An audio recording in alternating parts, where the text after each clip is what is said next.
Hello guys, papakita ko sa iyo kung paano i-mate ang Black King in 4 moves. Start off with pawn to e4 and black to e4 rin pag yung ginawa niya.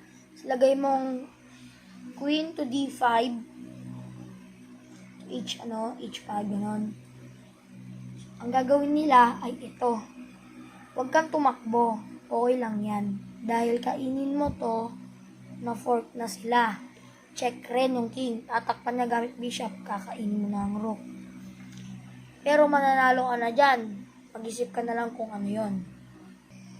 Pero paano pag hindi yan ang minove niya yung pag nandito queen mo? Ganto ang gagawin mo. Start off again, yung pawn to e4. Pag ginaya ka, okay lang yan.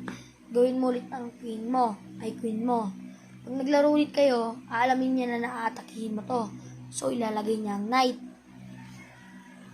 Ganito yun. Ilalagay mo bishop mo dito. So, di niya pa rin alam. So, ang tatry niya, atakihin niya to. Itong knight. Ito naman. Pagkatapos na nilagay yung knight niya dyan, inaatakan niya na queen mo, di ba? Kainin mo to. At mate na. Bawal siya dito dahil bantay dito. At bawal niya kainin dahil dito. Dahil dito. Paano naman pag ikaw ang Black King?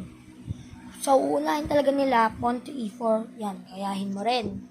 So, next naman niyang gagawin ay queen. Parang normal move lang. Iyan mo lang siya, gawin mo ang knight mo dito para maano siya.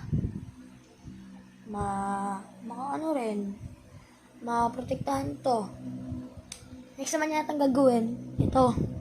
Gawin yung normal na. Isang move, mati na yan. Pwede mong gawin ito. Wala na siyang pagpupuntahan dyan. Kung di, ay ito lang, kainin niya. Pero makakain yan. Pero pag hindi mo minove yan, i-move mo to. Kung yan lang ang alam mo, i-move mo to. Para pag kinain niya to, bishop, kakainin niya gamit queen, bishop, tapos king. Diba? Nag-trade lang kayo. So, pwede nyo na tong gamitin na move. Bye!